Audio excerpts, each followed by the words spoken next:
All right, welcome everybody. I'll quickly go over the house rules. Not really rules, but what we're going to do, we're going to have a 30-minute presentation, 25-30 minutes.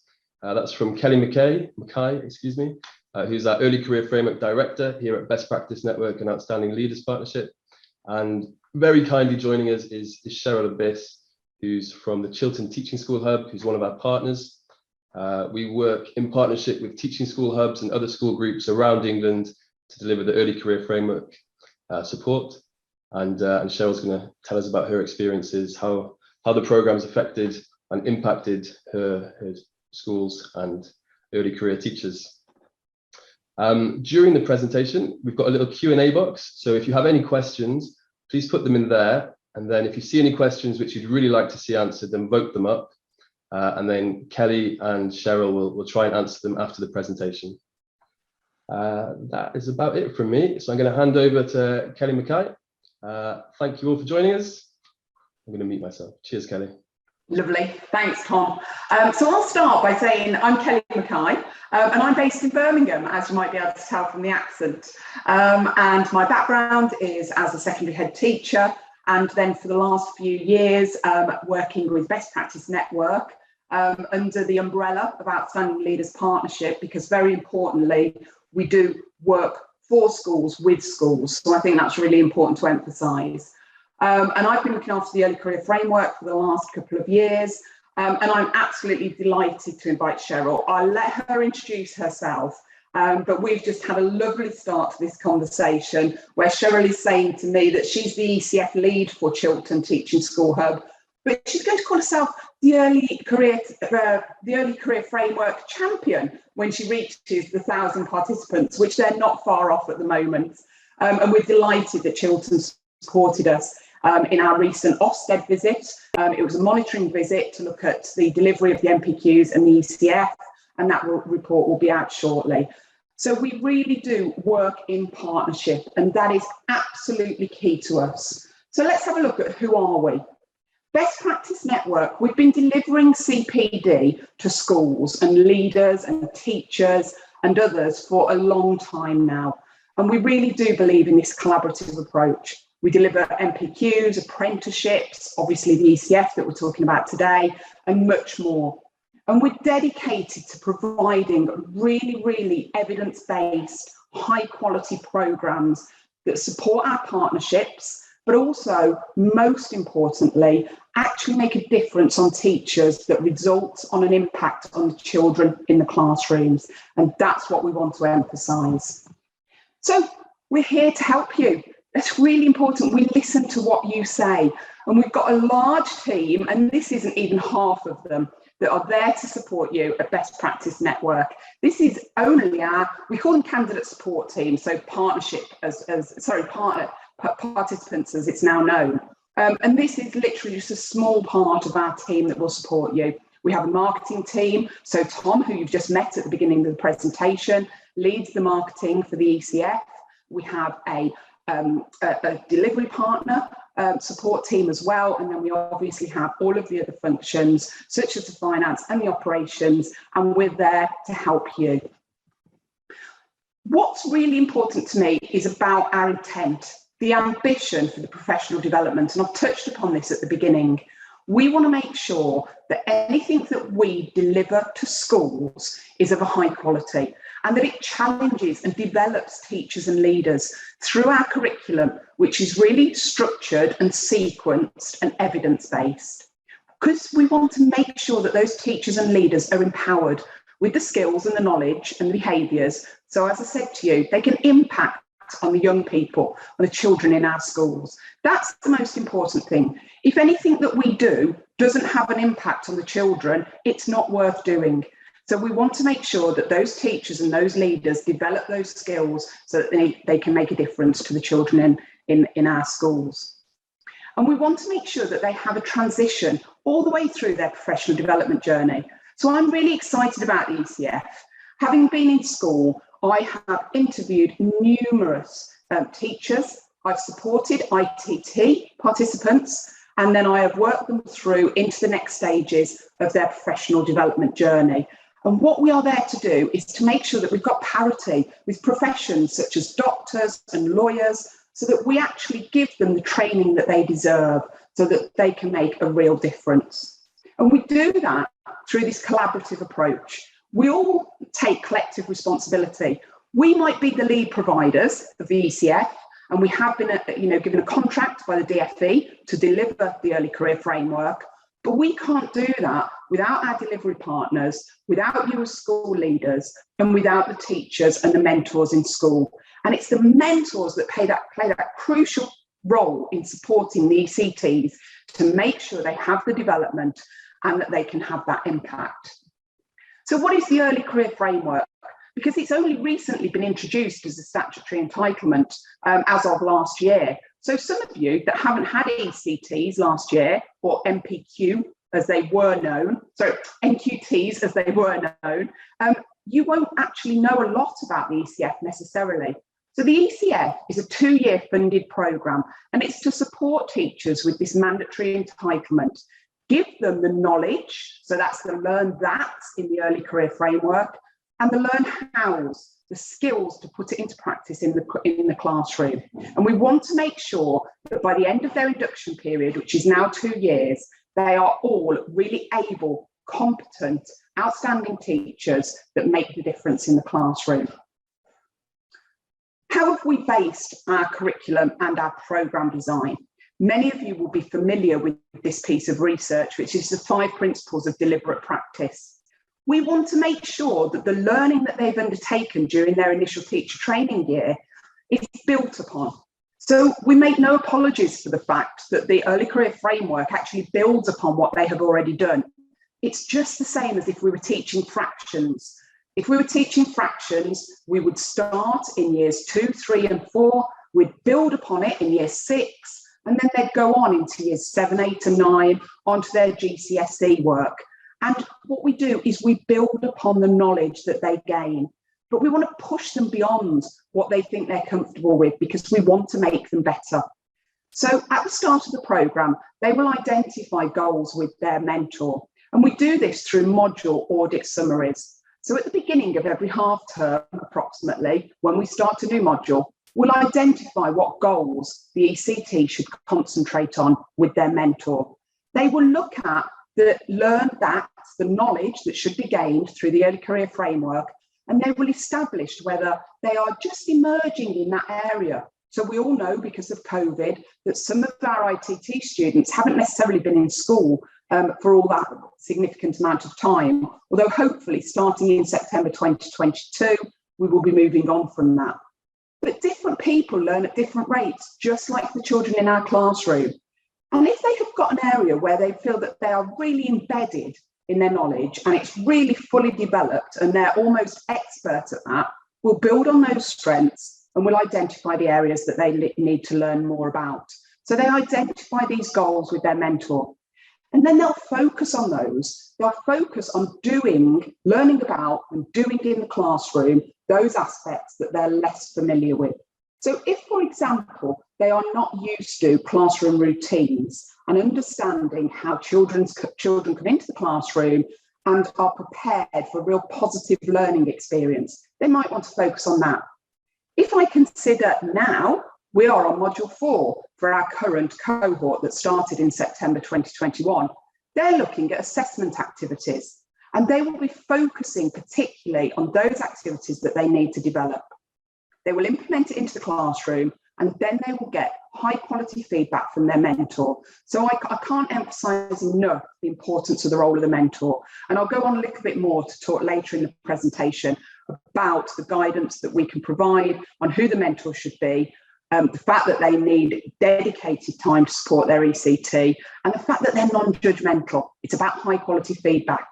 And based on that, they then develop this mental model of expertise so that they become a natural teacher in the classroom, really versed with the activities that they're undertaking, and as I keep referring back to make that impact. So how is our curriculum structured? We have 9 modules for the ECF. The first 5 modules will cover all of the ECF criteria and statements, and they will also cover each of the 8 teacher standards. And I'll talk a little bit more about how the standards and how the ECF training link together. So if we take, for example, module 4 that we're on at the moment, that's making productive use of assessment. So you'll see that our spiral curriculum is actually linked to what the teacher will be focusing on at different points in the year. We completely understand that for some, this won't exactly match what they're doing, and hence we do have the flexibility that you can access these out of order. But we do encourage you to stay with the sequence that we've provided because the elements build upon each other. But then really importantly in year 2, and what's really exciting our ECTs at the moment, is we focus on an inquiry style based of learning. So they will take the knowledge that they've gained through their ITT year and through their training in year 1, and they'll investigate it further in the classroom. So if I go back to the example of maths, I know that I was supporting, as a local leader of education, 32 primary schools in the Derby area. And they had significant underachievement of white boys in maths at year 6. And so what we did is we looked at the evidence base. Why was that happening? And what was the difference? Then we looked at what strategies could be applied, linking back to what they had learned. We actually then implemented those strategies and analysed and evaluated what the impact was. And that's supported by school visits in year 2. So how is the ECF made up? It's made up of 4 main parts. It's made up of ECT self-directed study, which is approximately 1 hour per week. They then also have the ECT mentor meetings. These are again 1 hour per week in year 1, moving on to 1 hour per fortnight in year 2, which is fully funded. In addition to the self-study that they will undertake and the mentor meetings that they will have, they will be supplemented by ECT training and mentor training of 36 hours throughout the 2 years. This is where I refer back to what I said earlier. I want to highlight that although the ECF is presented around the teacher standards, it is not and cannot be used as a tool for assessment. The appropriate body and the induction tutor in the school will be responsible for checking that new teachers do receive their ECF training, but then they are assessed against the 8 teacher standards at the end of the 2 years. There are small exceptions to this, whereby if a school agrees with the appropriate body that a new teacher should have a reduced induction of anything down to a minimum of a term, although that's very, very unusual, that would be for teachers that have been teaching as an unqualified person, maybe teaching in the independent sector or occasionally overseas. They may feel that they can meet the teacher standards at the end of 1, 2 or 3 terms. In addition to that, we're also flexible for those that are part-time, because effectively, and I agree with this, we want to make sure that ECTs have their entitlement to the full ECF training. But that might mean that if you have a teacher on 0.5, they would be doing the training for 4 years and their induction for 4 years. And that bit might be most appropriate to them. But there is the flexibility within this programme, this training programme, to actually deliver it in less time. We have a policy on that and we'll support you on an individual basis. Whoever your delivery partner is also going to be very heavily involved in that. Very often our delivery partners are the appropriate body. So we all work together, and that's where I'll go back to this partnership. It doesn't matter whether we are the lead provider, whether there's the delivery partner, whether you are a standalone school that is accessing the ECF through our national programme, we are there to help you. So this provides an overview of the ECT programme, and you'll see when I move on that the mentor programme mirrors this very similarly. We provide an induction. We provide an induction conference, a national induction conference, and that is run by one of my senior lead facilitators. I've got 3 of them. They're all ex-head teachers. They've all been involved in writing the content for this programme, which has been signed off by the DFE and the Education Endowment Foundation. And they will deliver with other national facilitators the ECF conference. And that outlines what the ECT is going to be expected to do over the term of the 2 years. And then we focus in on what are the expectations for year 1. And you can see here, I mean, it's split into terms, but these are what I would refer to as half terms. So in the first half term, between August and October, we very much focus on making sure that the ECT can enable the pupils' learning. So in addition to their self-study and their mentor meetings, they will have a face-to-face event of 2 hours, and your delivery partner will set that within a week's window that we provide. If you are joining our national groups, then we will set that window and we will provide you with a date and a time for that face-to-face event. And then they will also have a 1-hour online workshop to supplement that. And then you can see that in year 2, they have another induction with us, and then they go on to that inquiry style based of learning.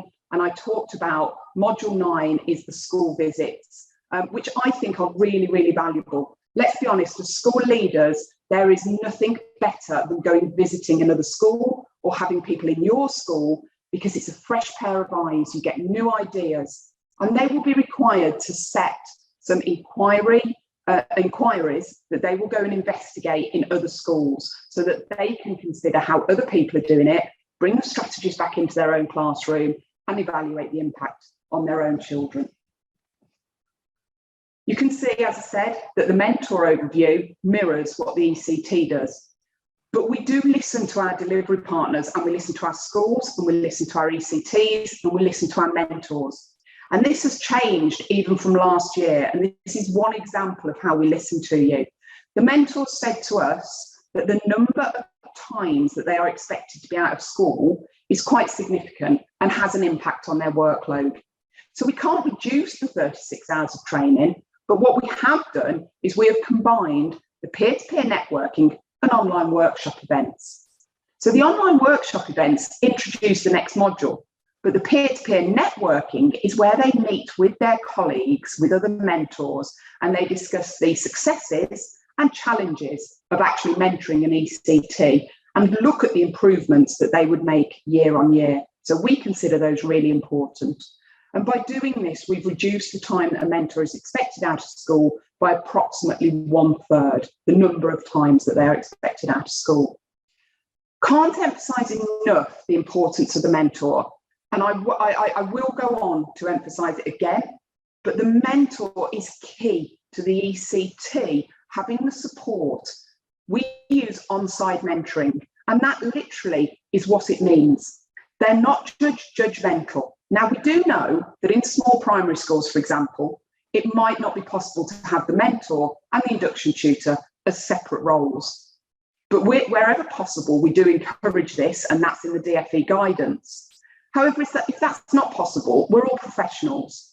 You split the role. The induction tutor is the person that assesses against the 8 teacher standards with the appropriate body. The mentor is the person that is on the side of the ECT. They talk to them, they develop them, they look at the module audits, they consider where the areas for development are best focused, and then they encourage them to actually improve their practice. So this just highlights it really. The qualities of a strong mentor, they don't have to be the person that has the subject knowledge or the phase-specific knowledge, but we do encourage that wherever possible because they need to be able to contextualize the learning. So if I take another example, say phonics, then in that case, if the mentor is working with the ECT and they're looking at how to improve the level of phonetic ability within their class, then the mentor needs to either have that in-depth knowledge themselves or be able to know where they can signpost that ECT to get that support. They have to have QTS. We like them to have significant teaching experience, and our mentors are normally middle or senior managers within a school. And they will attend weekly structured mentor sessions. So as a school leader, it's really important that this is timetabled. I think really because the ECF has been a relatively new introduced programme, some people have been trying to slot the mentor meetings into a lunchtime or after school and splitting them.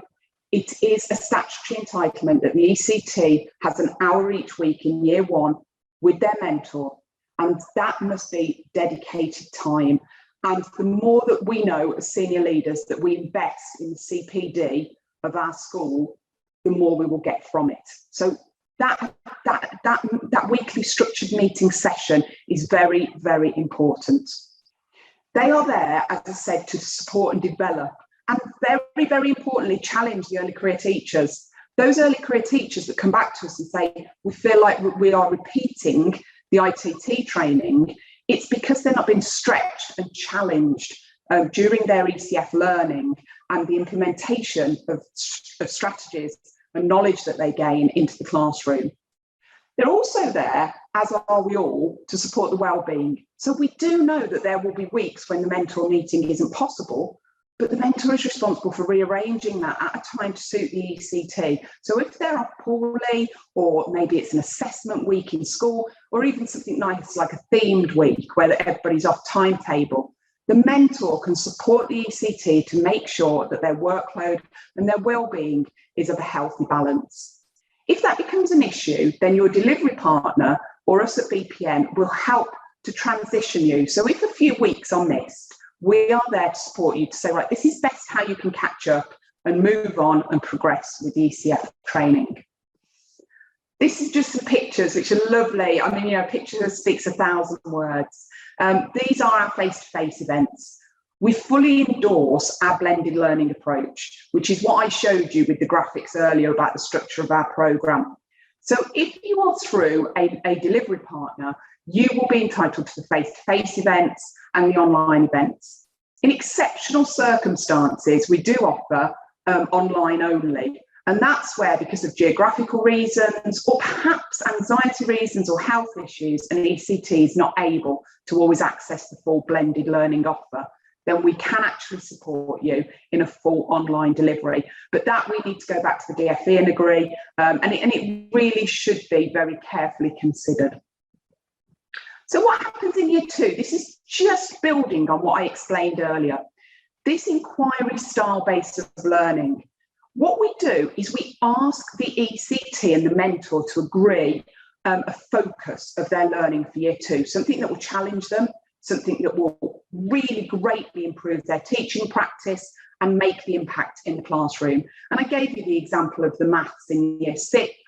Equally, if I took languages at GCSE and we said, so the girls are not achieving in Spanish as well as the boys. And we ask the question, why? Is that because some of the content that they are learning from is focused more towards the interest of boys than girls? And we investigate this. We then would innovate with our curriculum material, we'd implement that in the classroom, and we would reflect on what the outcomes are. And that might form the basis of one of the inquiries for the school visits. So I'm just going to touch upon our virtual learning environment, which is Canvas. The ECT will have their own dashboard, and you can see there, that's the teacher development on the left. And then the mentor will have their own portal as well. And we try to make this as intuitive as possible. If people struggle with Canvas, we put on surgeries every half term, which is something new that we're introducing from September, because we do feel this year we're a little bit reactive to what people wanted, and next year we want to be proactive. So we will be holding Canvas sessions for people that are not as familiar with this virtual learning environment and want to just pop on.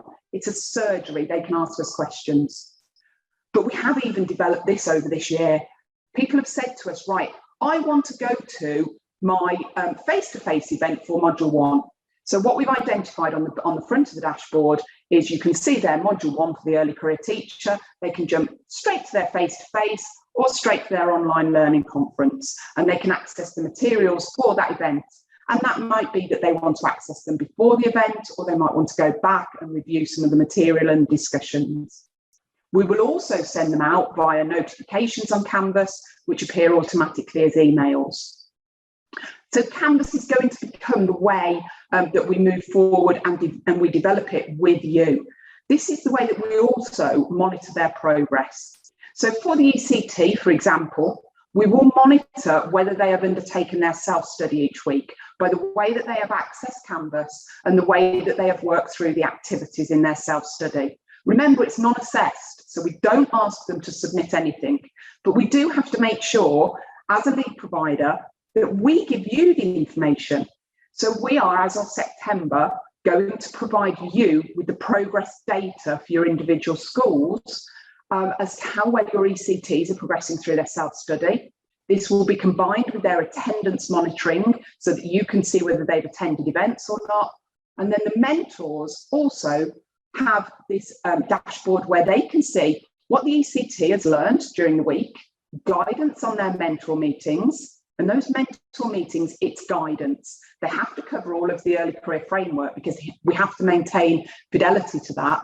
But the way that they deliver it and the way that they focus in on different aspects of it will depend on the level of expertise in the different areas of the ECT.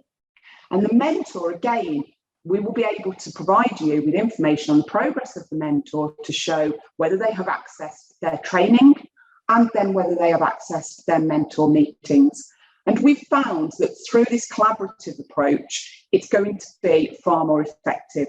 Because what we found this year is that by us or a delivery partner monitoring progress, actually in school, as the school leader, you want to know almost week on week, live information about how well your ECTs are progressing.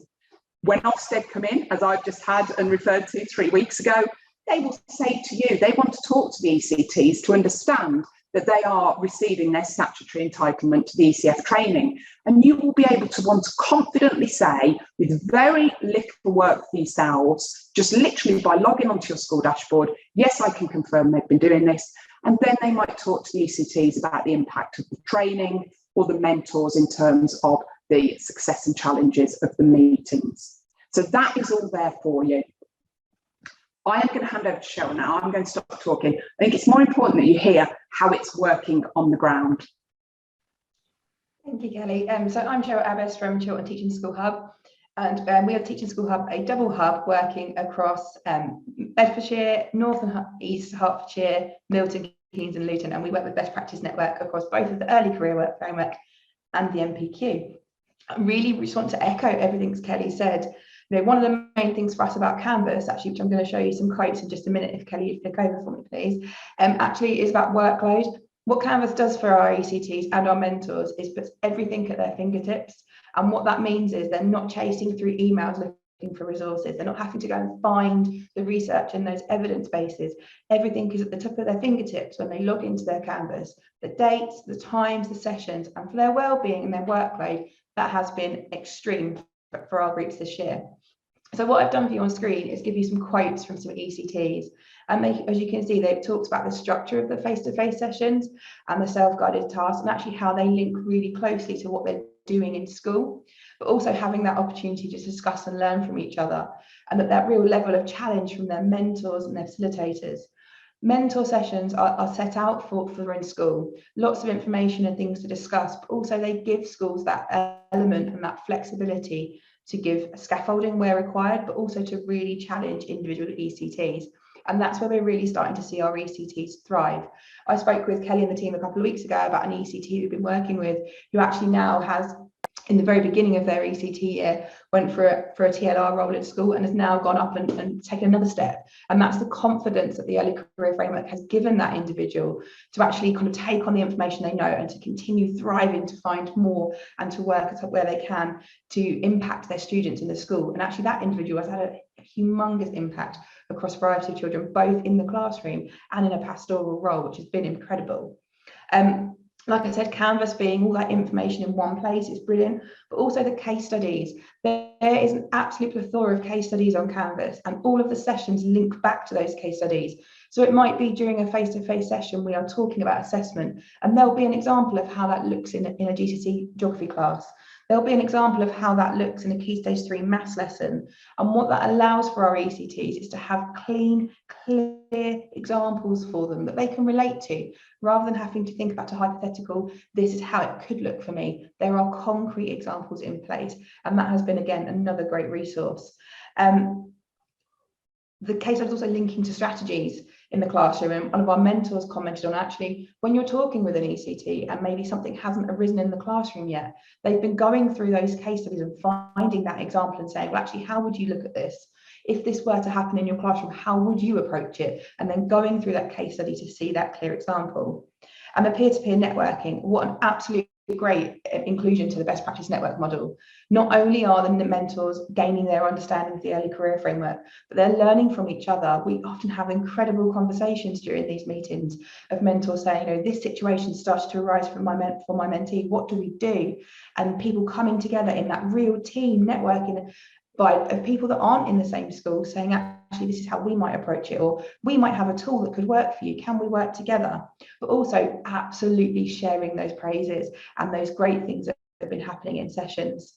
Again, the order of the module and that flexibility, I think that's been really key, and Kelly did touch on that. It is about making it contextualized to your ECT, and the ECT program and the mentor program work absolutely in hand to ensure that everybody has the best opportunity to move forward. And just some little examples for you of impact. I gave you the example of an ECT and how they're thriving through their roles. But actually, some of our schools now are taking on the early career framework language. And as we see, as we move forward in the new education platforms, you know, the MPQs using the same language, schools are actually starting to embed that language into their internal CPD. And that is absolutely giving us that single language to use in school. They're also using the ECF guidance and the modules to start planning their internal CPD and inset days, so that all their staff are beginning to benefit from the knowledge that those mentors are gaining on the course. So ultimately, it's just to echo everything Kelly has said. These aren't just things that are being said from a lead partner. From a delivery provider, we are working with our ECTs and our teams every day, and we really do feel, in all honesty, that we couldn't have a more succinct program. And everything that has happened during year one, any suggestions that have come back, Kelly and the team have worked tirelessly to ensure that it is a continuously evolving program. And that's really important for all of us. Education changes, and this program really does change in line with it. Thanks, Kelly. Cheryl, I'm not sure how I can follow that other than by saying you are definitely an ECF champion. And I think it's really important there that Cheryl emphasised the impact of the ECF training and the fact that it is an ever-evolving programme. We are not here to say that everything is perfect. We're here to say that we work collaboratively with you to make the changes that you want. That even involves us talking to the DFE to support your ideas and seeing where we can maintain fidelity to the programme, but also make improvements to your ECTs and your mentors. Okay, so I'm very conscious of time, and you will receive these slides. We've decided to keep quite a lot of information in here that I'm not going to talk through in great detail, but if you wish to stay on afterwards and discuss with me, more than happy to do so. In addition, if you want to talk to anybody outside of this webinar and people that receive the recording, please feel free to contact us at the ECF at Best Practice Network email address, which will be available right at the end. But there are different roles within the ECF programme, even though we all work together. We are very heavily focused on supporting you. We want to make sure that we will help you through the delivery windows, group your participants into local groups. And if you are national with us, then we will facilitate that. And we, this year, have done primary and secondary groups and are looking to even further enhance that next year in terms of having an SED, specialist focus group, and potentially even core subject, foundation subject groups. So we will do our very best to group participants into the best possible group of peers that we can. We will train facilitators, and we're again looking for delivery partners to also get involved in that. Next year, we'll be looking for delivery partners who are willing to take a role in training their own local facilitators. Now we know that they are experts with us. And we will manage all of the communications, the marketing. We can do that jointly with you so that it is a collective responsibility. Importantly, we'll act on feedback. And as Cheryl said, it's something that we know not everybody's perfect and we need to make changes. You as a delivery partner, if you are so, will then choose your dates within delivery windows. You might know, and we have delivery partners, for example, where their ECTs, as was the NQTs last year, might have had time off timetable in an area on a Wednesday afternoon, for example, or a Thursday morning. And those delivery windows best suit you. So the delivery partner will help with the delivery windows that best suit the local area. And if not, on a national basis, then we will also do that for you. If you are within a local area, then the facilitator will be local to you and will understand the culture, the processes and the systems within your teaching school hub or your multi-academy trust, or whichever organisation you are part of. We will provide communications that you can disseminate. The appropriate body, it is a completely separate role to the delivery partner and to the lead provider, although as I did allude to earlier, very often many of our appropriate bodies are delivery partners with us. But they are responsible for checking that the ECTs are receiving their ECF training, but also signing them off against the A-Teacher standards. Again, we're on a learning curve, and we have learned very quickly that we need to be involved with the induction tutor and the appropriate bodies. And so those partnerships are very, very quickly developing and becoming established. As a school, you are responsible for having an induction tutor. That might be your head teacher in a small school, in a multi-academy trust or a teaching school hub area. Sometimes they have appointed an induction tutor lead, so it varies. And then that school that the ECT is from is responsible for appropriating the appropriate mentor and ensuring that, as I said to you and highlighted and cannot emphasise enough, that they have the required skills, they are the right person to be a mentor, and they have the dedicated time off timetable. They need to be able to contextualise the learning for the ECT and challenge them. So as a school, if I can say that there is one most important aspect of the ECF training, that is ensuring that the most appropriate person as the mentor is appointed for the ECT. We also need to make sure that you are involved as leaders, as I said, in ensuring the engagement and the attendance of the ECT and the mentor in their training and of their sessions. And then the induction tutor, separate role, hopefully separate person, is actually responsible for registering the ECTs and the mentors. I must emphasise again that you have to register them with your appropriate body as an ECT so they can go through their 2-year induction and be signed off at the end. And you also have to register them on the DFE online service so that they can access their ECF entitlement through us as Best Practice Network. I've just put this in as one example, but I've actually talked about one of them here. What has changed? I have got 7 or 8 slides for our current delivery partners of what the delivery partner or what the school or what the ECT or the mentor has said and what we have done as a result. So these are just 2 examples that I've referred to earlier. We've created a school's dashboard. We only used to have a partner dashboard where the delivery partner could have an oversight. Now we've got a school dashboard. An individual head teacher or an induction tutor, and I know the questions are coming in and I've tried to quickly see them, but Tom can pose the questions to us at the end. The induction tutor or the head teacher or another email address that is nominated to the school will have a login to the school dashboard. And that particular email will give you access to all of the calendars for your ECTs and your mentors for their schedules for the year. And it will now, going forward from September, give you an overview of the progress that your ECT or your mentor is making. So what their attendance is, how much of the online learning they've accessed. And in addition to that, we are looking to show you what their evaluations are. So when they attend an event, we ask them to complete an evaluation, and you should be able to see within sort of a week, I would suggest, that the evaluations that they have undertaken of their training. And that will give you evidence to feed back to us of what the successes and challenges are as well. And in addition, we will be monitoring that and we will be making improvements. And then I've also talked about another improvement that we've made about mentors struggling with the frequency of the sessions. And so we've actually reduced the number of times that they are out of school across the year.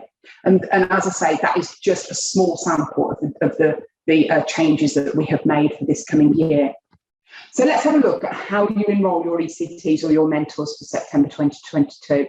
The induction tutor will log on to the DFE online service and you will import your ECT or your ECM details.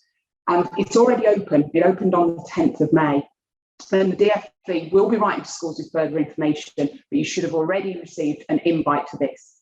When you get this PowerPoint presentation, these links are live, so you will be able to go in. So you register your ECM, the induction tutor, or whoever it might be that has that responsibility within a school, will register the ECT and the ECM. and they'll then receive a follow-up registration form from us, so that we can gather some further information about their phase, their specialism, and the training route that they have entered into teaching from, and things like dietary requirements, so that we can provide that for them for their events. So when you're enrolling in ECTs and ECMs for the first time, if you have never registered an ECT before, or you would like to swap from another existing lead provider, you can use this link that we have provided there for you.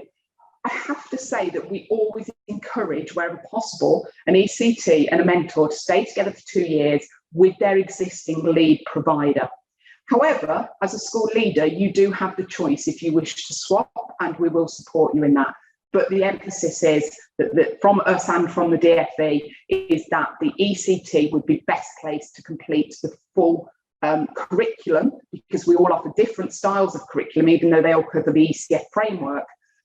So if you need help on that, contact us individually, but we would encourage you to stay with an existing provider. However, we're here to help, as I always say. So what can you expect September 2022? So the induction conferences, this is another improvement that we made. We actually held them in the first 2 weeks of September, in September 2021. And I should have thought, as a leader in school, that is perhaps not the best time for people to be out of the classroom. If you are teaching any class, actually, I say a year 11 class, but it's irrelevant. If you are meeting your children for the first time, you want to be in that lesson with them. So we've offered lots of different options now. You will be able to attend an induction with Best Practice Network from the end of June right the way through up until the end of term. We've decided not to actually go through the summer holidays because we think that teachers need a break. We think everybody needs a break. So we're thinking of workload and well-being. But we will also then offer in the first, second and third week of the autumn term an option of range of times when they can be inducted with us. ECTs and ECMs, the sooner that your induction tutor registers them through the DFE online service will mean that the delivery partner can actually secure that place with us, and we will be able to get your schedules out as soon as possible. And I've said so potentially before summer. If you're coming through us as a national partner, that's what we aim to do. We aim to get those schedules out before the summer holidays so that you can actually provide them with cover. And the first face-to-face events take place in October now, so that it gives you that time to plan. I've alluded to the school dashboard quite a lot, so I'm only going to touch upon this. And as I say, these links in our presentation are live. We would encourage you to go on and have a look at our school dashboard. It gives you all of your information about your ECTs and your mentors, what information we hold on your school. So we very often find that ECTs will register with us through the induction tutor with a personal email because they haven't been given a school email yet. You can go into the school dashboard, you don't need to call us, you don't need to contact us in any other way, and you can go in there and change their details. They can change addresses, you can change mentors. We encourage you not to, but you can change your mentor details, and you'll receive all the notifications that your ECTs and your ECMs have. And as I say, the improvement for September is that you will then see their engagement. So this slide just outlines the key benefits, and I think that I have highlighted all of these, that you'll get that real live information, you'll be able to change their details with us, and you'll be able to replace mentors and receive and access all of the latest communications such as newsletters, policies and guidance. So the DFE online service, as I suggested, opened on the 10th of May. We would encourage you as soon as possible now to input your details so that they can receive the welcome pack and we can move on to the next steps for them. If there are any inquiries, please use the ECF at bestpracticenet.co.uk. We aim to answer your inquiry within 48 hours. If not, and if it is urgent, then please call us and you will see the number at the end of this. If your school has got an ECT with us and you're having more ECTs, please make sure that you access the school dashboard. It's been a recent introduction. I say recent, since about December, January, but please utilise that. We've got about 60% of our schools now that are accessing it. I know what it's like to access different dashboards here, there, and everywhere, but that one for your ECF provision is the most important thing, where you can get all of the information that you need. So there are all the contact details that I promised you, and I will ask Tom now to stop the recording so that we can have some personalised question and answer session. For anyone that's listening to it as a recording, please do call us or send us an email at ecf@bestpracticenet.co.uk. Thank you, everyone.